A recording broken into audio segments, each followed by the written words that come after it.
오늘 우리에게 주신 말씀 갈라디아서 4장입니다. 갈라디아서 4장 4절에서 7절까지.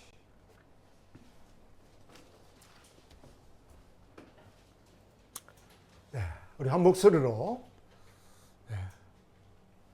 새롭게 읽는 마음으로 계시의 영을 주십시오 하는 마음으로 우리 합독하겠습니다. 때가 참에 하나님이 그 아들을 보내사 여자에게서 나게 하시고 율법 아래에 나게 하신 것은 율법 아래에 있는 자들을 속량하시고 우리로 아들의 명분을 얻게 하려 하심이라. 너희가 아들이므로 하나님이 그 아들의 영을 우리 마음 가운데 보내사 아빠 아버지라 부르게 하셨느니라. 그러므로 내가 이후로는 종이 아니요 아들이니 아들이면 하나님으로 말미암아 유업을 받을 자니라. 아멘.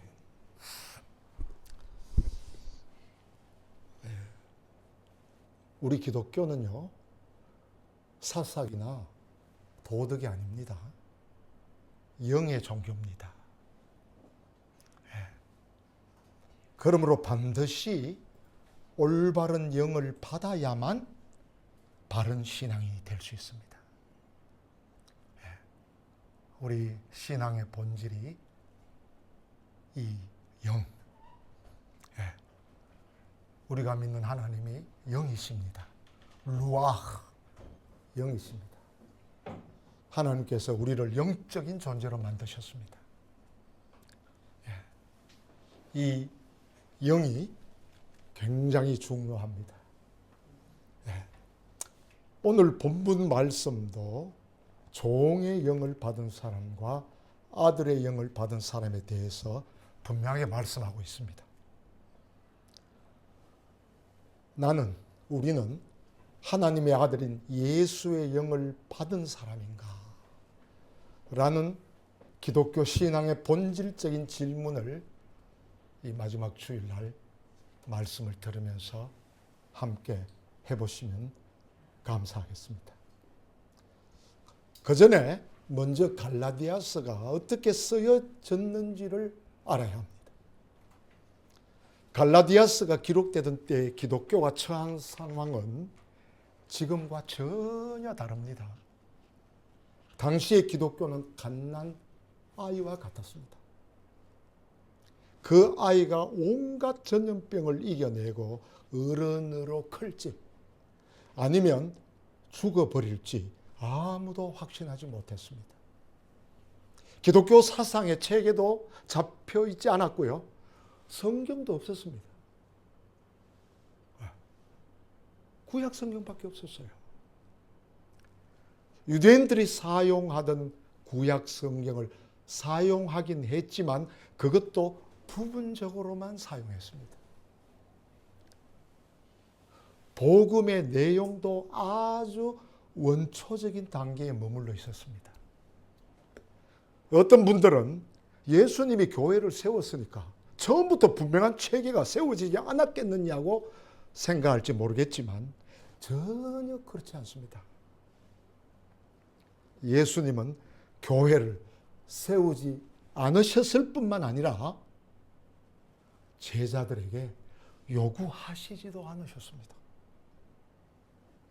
예수님은 단지 하나님의 나라를 선포하시다가 십자가에서 처형당하시고 부활체로 나타나셨다가 성천하셨을 뿐입니다. 그 이후로 예수님을 따르던 이들이 어떻게 될지 아무도 예상할 수 없었습니다.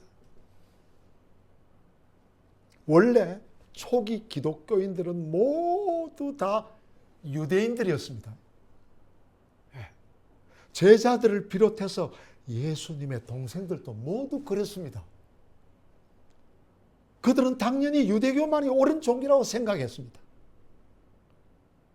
예수님을 믿어도 유대교를 그대로 따를 수 있다고 생각했습니다. 그들에게는 예수님을 믿는 것과 유대교 신자로 남는 것 사이에 아무런 갈등이 없었습니다. 문제는 유대교와 아무런 상관이 없는 오직 예수님을 그리스도로 믿는 사람들이었습니다. 유대 기독교인들과 이방 기독교인들 사이에 갈등이 시작된 거예요. 엄청난 갈등이 생길 수밖에 없잖아요. 유대 기독교와 이방 기독교에게 요구했습니다. 예수를 믿어야지. 우리 다 믿는다. 믿어라. 그러나 유대교가 핵심적으로 중요하게 생각하는 토라가 뭡니까? 모세오경이죠. 이 토라를 지키고 할례는 받아야 된다는 겁니다. 이 두 가지만 해다오. 다른 건 좋다. 양쪽 사이에 다툼이 커져갔습니다. 사실 이 갈라디아 교회는 바울이 바나바하고 전도한 데 아닙니까? 개척 안 돼요. 네. 그러니까 여기 이방 기독교인들이, 이방 사람들이 많았기 때문에 거의 다 이방 기독교인들이 있었던 거예요. 그러니까 갈등이 생길 수밖에 없는 거예요. 왜 우리에게 짐을 지우냐? 이 다툼이 갈라디아 지역의 교회에 아주 첨예화되었습니다. 이 문제를 해결하기 위해서 바울이 쓴 문서가 바로 갈라디아서예요. 그래서 우리는 다른 복음과 율법 문제가 나오는 거예요. 사도 바울이 다른 복음이 뭐냐? 복음은 복음인데 다른 게 있다는 겁니다. 영도 다른 영이 있다는 거예요. 네. 유대 기독교와 이방 기독교에게 요구한 율법은 유대교를 유대교 되게 하는 모든 것입니다. 율법 없이는 유대교가 성립될 수 없습니다. 유대교를 한마디로 말하면 율법입니다. 단적으로 모세가 시내산에서 하나님으로부터 받았다고 알려진 십계명을 한번 생각해 보시기 바랍니다. 영원한 가치가 있는 계명들입니다. 그것은 유대교만 아니라 기독교에서도 역시 신앙적으로 기준이 되는 하나님의 명령입니다. 모든 율법에 엑기스라 할 십계명이 옳다면 율법도 옳은 것입니다. 따라서 율법을 지키라는 유대 기독교의 요구는 이상한 것이 아니었습니다. 더 근본적으로 유대교와 기독교와의 관계는 매우 중요합니다. 유대교가 없었다면 기독교가 시작될 수 없었죠. 예수님께서도 유대교의 모든 것을 그대로 따라 했습니다. 초기 기독교도 유대교 전통 안에서 예수님을 이해했습니다. 기독교가 유대교 경전인 구약을 그대로 기독교의 경전으로 받아들인 것은 기독교의 신앙적 토대가 유대교에 자리 잡고 있다는 증거입니다. 그런데 바울은 갈라디아서에서 그러한 요구를 이런지야 배격해버립니다. 물리쳐버립니다. 참 놀랍습니다. 이런지야. 그런 소리 하지 마라. 그게 갈라디아서 1장 6절에서 8절. 우리 한 목소리 읽어보겠습니다. 그리스도의 은혜로 너희를 부르신 이를 이같이 속히 떠나 다른 복음을 따르는 것을 내가 이상하게 여기노라. 다른 복음은 없나니 다만 어떤 사람들이 너희를 교란하여 그리스도의 복음을 변하게 함이라. 그러나 우리나 혹은 하늘로부터 온 천사라도 우리가 너에게 전한 복음 외에 다른 복음을 전하면 저주를 받을지어다. 바울은 유대 기독교의 요구에 마음이 흔들린 갈라디아 지역의 신자들을 질책했습니다. 질책이 뭡니까? 꾸짖어서 나무란 거예요. 용서가 없었어요. 나무란 거예요. 그들이 그리스도를 배반하고 유대교 기독교인들이 말하는 그 예? 그것이 다른 복음이고 그거는 그리스도를 배반하는 거다.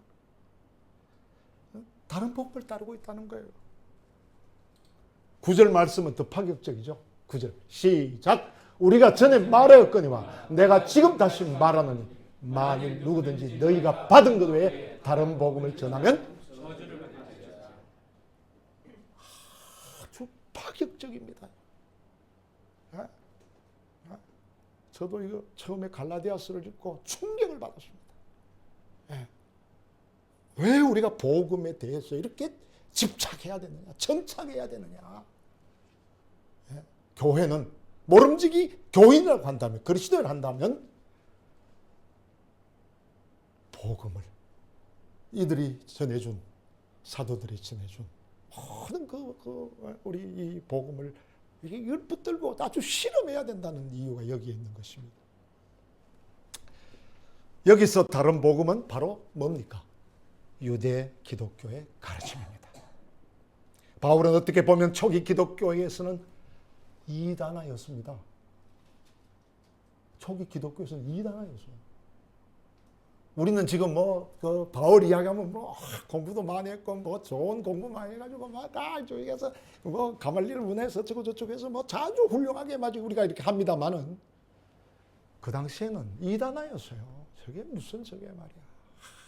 얼마나 공격당했습니까? 바울이 지금 다른 복음이라고 비판한 것은 예수님의 제자들과 동생들이 주장하는 겁니다. 여러분, 예수님의 제자들과 동생들이요. 이거 누가 감히 이렇게 할 수 있겠습니까? 그들은 모두 당시 기독교의 대세였습니다. 기득권자들이었습니다. 이에 반해서 바울은 별 볼 일 없는 인물이었어요. 유대교 안에서는 이제 좀 알려질지 몰라도 초기 기독교에서는 별로 그래 알아주지 않았습니다. 아마도 당시 사람들은 바울을 가리켜서 주제 파악도 못하는 사람이라고 생각했을 가능성이 많습니다.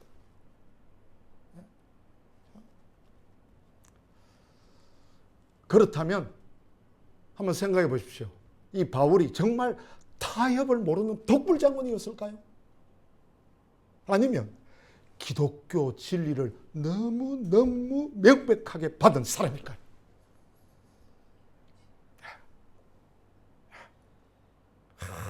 이 바울이 어떻게 이렇게 선명한 하늘의 계시를 받았는지. 그래서 어떤 환난과 고난, 핍박, 별별 걸 당하면서도 죽을 때까지 가는 겁니다.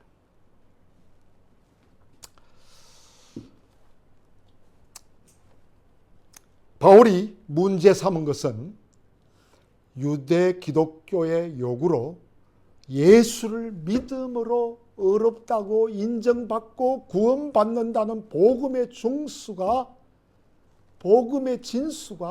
상대화될 위험성이 있다는 사실이었습니다. 이 복음이 상대화된다는 겁니다. 바울의 기독론은 유대 기독교인들의 기독론과 달랐다는 말씀입니다. 이거를 간파할 줄 아셔야 됩니다. 이게 우리 같은 영을 가진 사람이에요. 바울은 예수 사건을, 즉 하나님이 예수를 통해서 행하신 구원을 율법으로 보충될 필요가 전혀 없는 유일무이한 것으로 보았어요. 제2의 예수는 필요 없다는 거예요. 다른 복음은 아무리 좋아도, 다른 복음은 아무리 그럴듯해도 복음이 아니라 사입이라는 겁니다. 요즘식으로 좀 말하면은 우리 80년대 이 민중 메시아론이 있었어요. 그 민중들 속에서 영웅이 나타나서 우리를 좋은 곳으로 인도하는, 평화의 곳으로 인도하는. 그래서 숫자가 컸던 거예요. 숫자만 많이 모이면 모든 게 옳다는 거죠. 거기서 좀 특출한 사람이 나타나가지고 따르라! 이거는 그때만이 아니라 예수님 당시부터 다 있었어요. 그래서 성경은 무리들, 오콜로스라 그러는데 무리들 많이 모인 곳에 예수님 사라지셨습니다. 기적이 이렇게 사라져버렸어요. 배 타고 떠나버리시고 제자들도 내버려 두시고 떠나시고. 예. 많이 믿고 교인들이 많이 모인다고 해서 그게 여러분 복음이라고 생각하면 안 돼요. 잘 분별하셔야 돼요. 사도 바울이 왜 이렇게 부르짖는가? 그 다른 복음이죠. 민중이 역사의 주체가 될 수 있습니다. 부인하는 거 아닙니다. 알 수 있어요. 그러나 민중이 인류를 구원할 수 없습니다. 구원할 수 없어요. 뭐 역사 잘 읽으면 뭐예요? 반복되는 거다. 또 나타날 텐데. 그런 사실을 외면하고 민중이 구원할 것처럼 말하면 결국 다른 복음이 될 수밖에 없는 것입니다. 예를 들어서 성화론도 마찬가지입니다. 정통 기독교의 가르침에도 비슷비슷한 것들이 굉장히 많습니다. 성화론 중요하죠. 그렇게 살아야죠. 그거 누가 마다합니까? 예. 그런데 믿음으로 구원을 받았으니 이제 구원의 열매를 맺으라는 말은 예수를 믿음으로만 의롭다 인정받는 복음과 다르다 말이에요.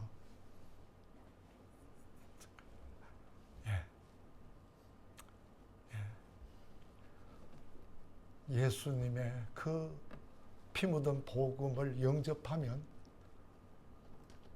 시간이 가면 갈수록 변화됩니다. 안 되고 못 됩니다. 예수님이 내 안에 들어왔는데 이게 안 변하고 되겠어요? 말할 때도 행동할 때도 예수. 체험했으니까. 가만 안 둡니다. 예수님이 내 속에서. 네. 그런데 앞에 거 빼버리고 예수를 믿는다는 그 부분을 빼버리고 성화 안 한다. 이 문제가 이거 굉장히 심각해지는 것입니다. 안 됩니다. 그거는. 바울이 비판하는 다른 복음은 매우 매력적이고 합리적인 주장입니다. 그것을 단순히 유대교의 토라와 할례라는 종교적인 형식에 한정해서 보면 곤란합니다. 바울이 갈라디아서 후반부에 그것을 자세히 설명하죠. 갈라디아 지역의 신자들이 바울이 전해준 복음에 따라서 오직 믿음으로 성실하게 살긴 했지만 교회 안에 부도덕한 일들이 많이 일어났습니다. 일어납니다. 죄인이 인간들이 모인 곳에 그 부도덕한 일이 일어나는 거 여러분 그거 당연한 거예요. 죄인이 뭘 하겠습니까?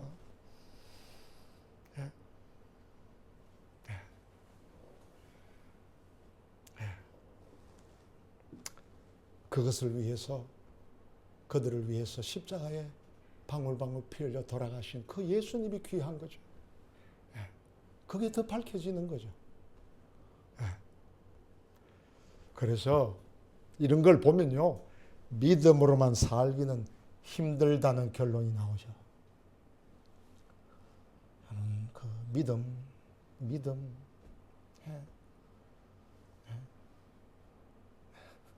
믿음 좋다.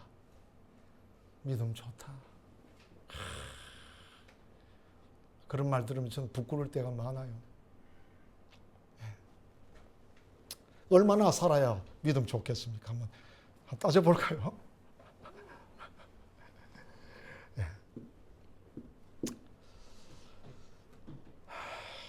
개인과 공동체를 건강하게 하기 위해서 지켜야 할 법칙과 기준들이 필요했습니다. 오케이. 인정합니다. 개인과 공동체가 건강해지는 거 져야죠. 거룩하게 살아야죠. 맞습니다. 그것이 바로 율법입니다.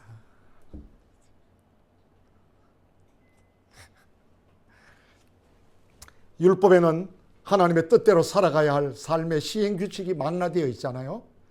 모범적인 신앙생활을 위해서 지켜야 할 규칙, 모범적인 세상사를 위해서 지켜야 할 도덕 윤리적인 규범을 가리키는 것입니다. 그렇게 살면 뭡니까? 사람들에게도 인정을 받기도 하고 스스로도 만족스럽습니다. 여기가 함정입니다. 이게 우리 신앙의 함정이에요. 이 율법적인 그 신앙이 들어오면 성화론 해서 그걸 자꾸 강조하면 무슨 일이 벌어지느냐?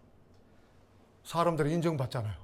오, 이준성이 믿음 좋아. 기도도 몇 시간 한대. 오늘 또 뭐 어디 전도로 갔대. 이게 인정받잖아요. 인정. 그것을 간증이란 이름으로 자랑할 수 있는 것입니다. 스스로도 만족스럽잖아요. 나 인정받고 가니까 내 진짜 잘 믿나 봐. 나 기분 좋잖아요. 우리 한국 사람들 더 하잖아요. 칭찬해주면 저 일 해주면 그러나 바울은 율법이 아무리 고상해도 예수 사건과 비교할 수 없다고 본 거예요. 그는 왕따를 당하면서까지 유대교는 물론이고 유대 기독교와 치열하게 싸웠습니다. 이거 얼마나 논쟁하고 그것은 복음이 아니야. 그건 다른 복음이야. 그러니까 얻어맞고 쫓겨나고 네가 사도냐부터 시작해서 그의 평생은 너무너무 고난길이었습니다. 하늘나라 가면 안기고 싶어요. 바울의 제일 먼저 조서가 안기고 싶어요. 물론 예수님 계시지만 아무도 알아주지 않는 상황에 내몰렸고요. 아무도 모른 채로 죽었습니다. 바울의 순교 미화를 많이 해놨죠. 그 당시에는 아무도 몰랐어요. 그 감옥에 들어가가지고 그냥 소수만 알았어요. 저 병신 같지 말이에요. 그 아무도 몰랐어요. 그냥 내는 안 알아줬어요. 그는 자기의 저술이 신약의 가장 중요한 문서가 될 줄을 꿈에도 몰랐을 겁니다.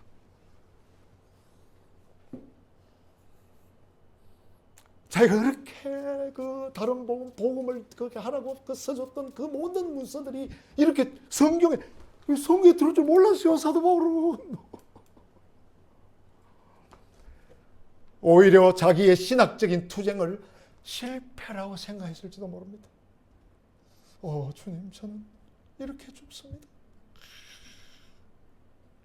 저는 정말 실패입니까? 왜 이렇게 안 알아주고? 그런데요, 역사는 전혀 다르게 전개되어 버렸습니다. 이게 하나님의 역사예요. 예. 당시 기독교 안에서 소수였던 마이너리티, 소수자였던 바울의 주장이 역사적 기독교의 중심 사상이 되어버린 겁니다. 이거 어떻게 설명할래요? 우리는 바울이 공부도 열심히 했고 천재고 그냥 좋은 그 나와가지고 했으니까 그때 천만의 말씀. 저는 이게 그러니까 우리 교회 적다고 안 알아준다고 저는 눈 깜짝 안 합니다.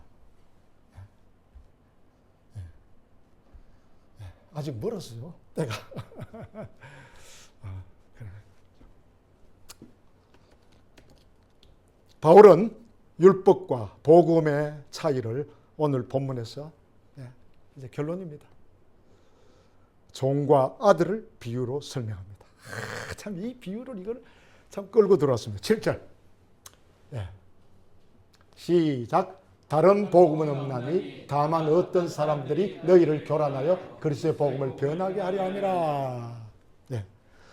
종에서 아들로 신분이 바뀌었다는 거죠. 종은 주인의 명령을 따라야 합니다. 우리는 종에서 아들로 신분이 바뀌었다는 거고. 그러니까 종은 주인의 명령을 따라야죠. 자기가 한 업적에 따라서, 한 일에 따라서 주인에게 인정을 받습니다. 많이 하면 칭찬 더 받고, 적게 하면 덜 받고, 뭐 이런 전부 다 그 일한 양에 따라서 인정을 받는 것. 율법의 본질이 바로 그겁니다. 이것을 통해서 업적 의를 얻는 거예요. 예? 어떤 일을 행하거나 또는 하지 않아서 그 업적으로 의를 얻는다는 겁니다. 유대인들은 업적 의를 또는 행위의 의를 얻기 위해서 용맹정진했습니다. 이 유대교가 보통 종교가 아니에요. 종교적으로 열심을 내는 사람들은 자학에 가까울 정도로 매달렸습니다. 자학할 정도로 매달렸습니다. 그러니까 바리새인과 세리의 기도에 대한 비유에서 잘 나타나죠. 누가복음 한번 보겠습니다. 자, 시작. 예수님이 또 몇몇 사람한테 이 비유를 말씀하셨다. 그들은 자기네가 의롭다고 굳게 믿고 남들을 업신여기는 사람들이었다. 두 사람이 기도하러 성전에 올라갔어요. 하나는 바리새파 사람이고 다른 하나는 세금업자였어요. 바리새파 사람이 서서 속으로 이렇게 기도드렸어요. 하나님, 제가 다른 사람들과 같지 않은 것을 하나님께 감사드립니다. 저는 억지로 빼앗아가는 사람들, 불의한 사람들, 바람 피우는 사람들과 같지 않습니다. 이 세금업자하고도요, 저는 한 주에 2번 금식합니다. 제가 버려드린 것은 뭐든지 다 그 10분의 1을 바칩니다. 그런데 세금업자는 멀리 떨어졌어서 자기 눈조차 하늘로 쳐들지 않았어요. 오히려 자기 가슴을 치며 말했어요. 하나님, 저를 너그럽게 봐주십시오. 저는 죄인입니다. 당신들에게 말합니다. 의롭다고 인정받고자 자기 집으로 내려간 사람은 저 바리새파 사람이 아니라 이 사람입니다. 스스로를 높이는 사람은 다 낮을 것입니다. 그러나 스스로를 낮추는 사람은 높아질 것입니다. 아멘이죠. 이게 아주 비유입니다. 이들의 신앙은 두 가지로 드러나죠. 하나는 뭡니까? 자책감입니다. 죄의식입니다. 두 가지. 한쪽 하나 그냥 그렇게 못 산 거에 대해서 막 죄의식과 자책감이 막. 다른 하나는 뭡니까? 우울감이죠. 우울감입니다. 저는 막 이 말씀을 이렇게 들어보면요, 그거는 하지 맙시다. 다 같은 목사인데 뭐 그렇게 잘났는지 모르겠어요. 똑같이 신학적으로 했는데 안 됩니다. 이 두 가지는 서로 교묘하게 뒤섞여 있습니다. 여러분, 나는 죄책감이 이렇게 한다고 해서 굉장히 그렇게 한다 아닙니다. 그 속에도 우울감이 나타나죠. 다 섞여 있는 거예요. 오늘날 업적 의를 얻기 위해서 유대교의 바리새인들과 똑같이 살아간 사람들이 너무 많습니다. 그들은 끊임없이 자기를 책망합니다. 잘못하면 이 참회 기도가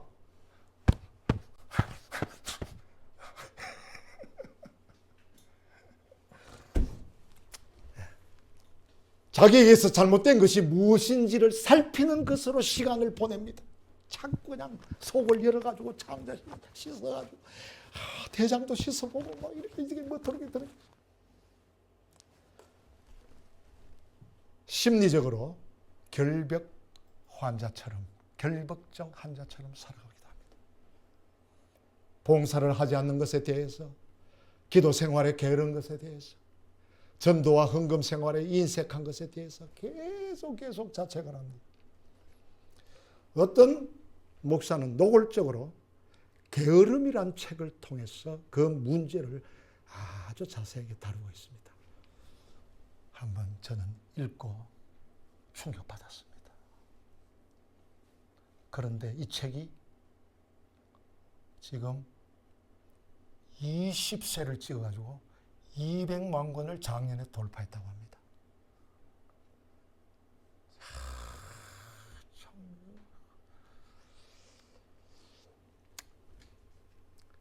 분명히 말씀드립니다. 이런 자책감은, 죄의식은 신앙이 아닙니다.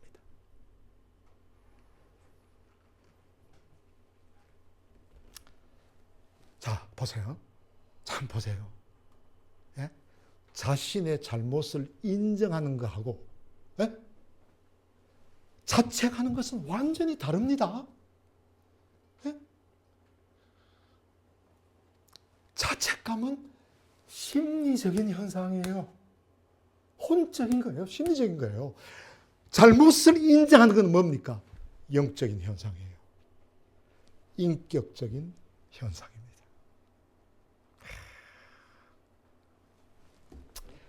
자책감은 실제로 잘못을 인정하지 않습니다. 인간은 죄인이니까 어쩔 수 없다고 자위하고 합리하는 경우로 떨어져 버립니다. 그래 변화가 안 되죠. 로마서 8장 14절 17절 시작. 무릇 하나님의 영으로 인도함을 받는 사람은 곧 하나님의 아들이라. 너희는 다시 무소하는 종의 영을 받지 아니하여 양자의 영을 받았으므로 우리가 아빠 아버지라고 부르짖느니라. 16절 성령이 친히 우리 영과 더불어 우리가 하나님의 자녀인 것을 증언하시나니 자녀임은 또한 상속자 곧 하나님의 상속자요 그리스도와 함께한 상속자니 우리가 그와 함께 영광을 받기 위하여 고난도 함께 받아야 할 것이니라. 아멘. 15절에 종의 영은 무슨 영? 무소하는 영입니다. 아들의 영은 아들이 되는 영으로서 사랑의 영입니다. 그 사랑의 영이니까 솔직하게 잘못을 고백하고 아버지 괜찮다. 다 돼. 내 아들 아닌가? 하나님을 섬길 때 종의 영을 받은 사람은 항상 보세요. 종의 영을 받은 사람은 항상 무슨 재난이나 당하지 않을까요? 두려워합니다. 그러고는 내가 이제 새벽 기도를 안 나가기 때문에 이렇게 다쳤구나. 내가 오늘 주일 예배 빠져먹어가지고 또 하나님이 나를 또 치셨구나. 아니, 내가 좀 헌금 생활을 조금 안 했더니만 내 자녀를 갖다 다쳤구나. 전부 다 이렇게 하는 거야. 두려워. 그래서 이런 사람들이 예언 기도에 빠집니다. 꿈에 빠집니다. 점쟁이의 헛된 속임수에 올무에 걸려버리는 겁니다. 이렇게 안 되는 종의 영이 돼가지고 말이죠. 예, 종은 주인을 사랑할 일이 없습니다. 다만 두려워할 뿐입니다. 요한일서 4장 18절 시작. 사랑 안에 두려움이 없고 온전한 사랑이 두려움을 내쫓나니 두려움에는 형벌이 있습니다. 두려워한 자는 사랑 안에서 온전히 이루지 못하겠네요. 아멘. 아들은 종과 신분이 완전히 다릅니다. 아들은 주인을 더 이상 주인이라고 부르지 않고 아버지라고 부릅니다. 그래서 갈라디아서 4장 6절에 뭐라 그랬습니까? 너희가 아들이므로 하나님이 그 아들의 영을 우리 마음 가운데 보내사 아빠 아버지라 부르게 하셨느니라. 아멘. 아빠. 이 아빠라는 단어가 아람어죠. 예, 헬라어로 번역은 파테르라고 그러죠. 아들이라는 단어는 좀 구별해야 됩니다. 예. 너희가 아들이라고 할 때 아들은 자녀라는 뜻이고요. 예? 자녀라는 뜻이고 그 아들의 영이라고 할 때는 아들이 맞습니다. 그 아들은 누굽니까? 예수죠. 예. 그 분별해야 돼요. 다시 설명하면 우리는 하나님의 자녀이기 때문에 하나님이 예수의 영을 보내셔서 하나님을 아버지라고 부르게 했다는 것입니다. 예. 그게 아까 그 노마사 아닙니까? 바울은 이미 하나님의 자녀가 된 사람들에게 여전히 종의 의무를 다해야 된다고 주장하는 사람들을 비판하지 않을 수 없었던 거예요. 그러니까 비판, 그죠? 정도가 아니라 저주를 받으라고 악담하지 않을 수가 없었던 거예요. 네? 갈라디아서 1장 8절에 그랬잖아요. 그죠? 저주를 받을지어다. 아까 나왔으니까요. 왜 저주를 받을지어다. 그들의 행태는 기독교인의 정체성을 완전히 부정하기 때문에 그렇습니다.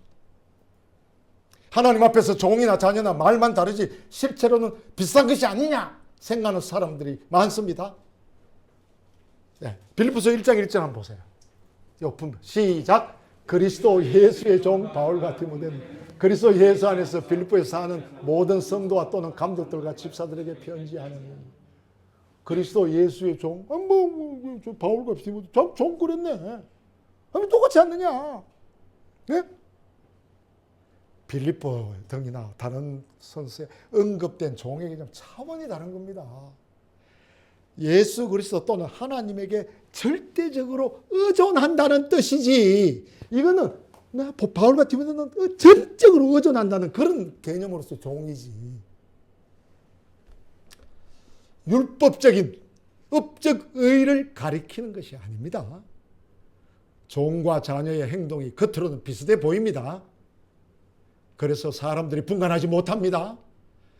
종은 주인을 위해서 최선을 다합니다. 그러나 종은 자기의 행위와 업적에 따라서 평가를 받지만 자녀들의 경우는 그것과 상관이 없습니다. 업적을 내지 못해도 여전히 자녀로 인정받는 거예요. 종의 영을 받은 사람은 주님을 위해 많은 일을 하면서도 주님을 닮지 않습니다. 그렇기 때문에 종의 영을 받은 사람은 일을 많이 하는 것이 좋은 신앙인 줄 알아요. 많은 일을 행함으로 자신의 구원을 정당화하려고 하는 거예요. 우월감이 나오는 거예요. 영으로 거듭나지 않은 사람이 오랫동안 교회에서 봉사함으로써 자기 자신은 하나님의 아들이 된 줄로 생각하는 거예요. 자, 시작. 종을 어렸을 때부터 곱게 양육하면 그가 자신이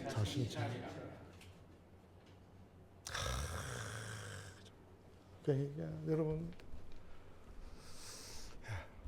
그래서 가장 결정적인 차이는 7절에 나오는 4절 7절에 나오는 유업. 그러므로 그대는 더 이상 종이 아니라 아들, 딸입니다. 아들, 딸이면 상속자이기도 합니다. 하나님이 그렇게 정하신 것입니다. 이겁니다.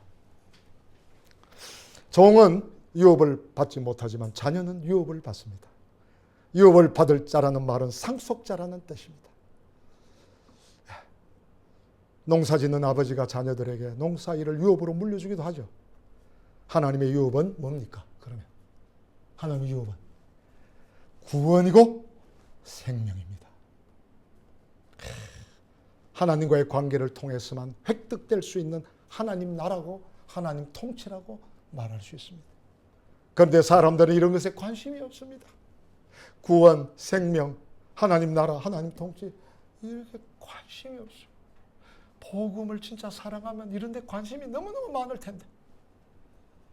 그런데 사람들은 지금 당장 잘 먹고 잘 사는 것이 중요하기 때문에 하나님의 구원과 생명이, 하나님의 나라가, 하나님의 통치가 무슨 필요가 있는지 이렇게 생각하는 겁니다.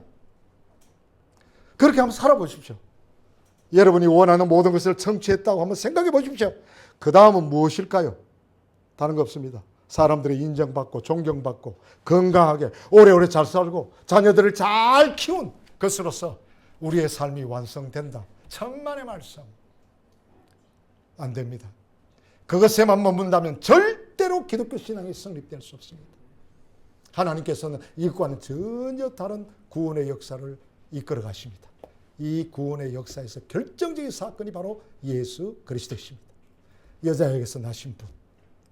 그를 대신할 그 어떤 위인이나 영웅, 그 어떤 성인도 이 세상에 없습니다.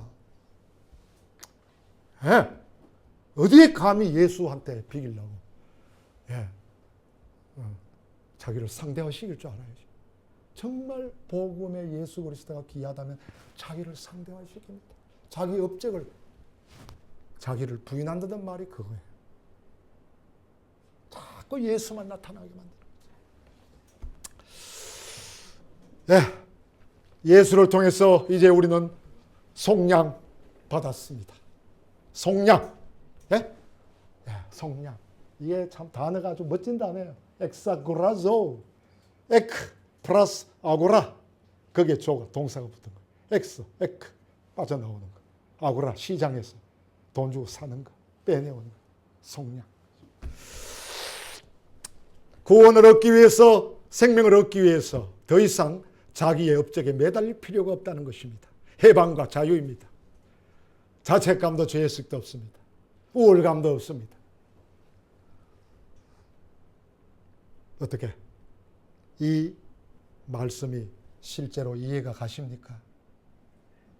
진정 믿어지십니까? 그렇다면 성도님들은 하나님의 아들인 예수의 영을 받으신 것이 틀림없습니다. 헤브론 지체들이여, 이제 2004년 마지막 주일 보내고 이제 새해를 맞겠습니다. 끝없는 수고와 노력에 매달리는 종, 이 일을 시키기 위해서 돈을 주고 사다 놓은 존재인 종, 그렇게 1년 사시겠습니까? 아니면 생명의 상속자인 하나님의 자녀로 사시겠습니까? 아들의 영인 성령님이 우리의 영혼을 밝혀주실 줄로 믿습니다. 한 절만 읽고 시작! 종은 영원히 집에 거하지 못하되 아들은 영원히 거하나니. 아멘. 아멘. 공동기도.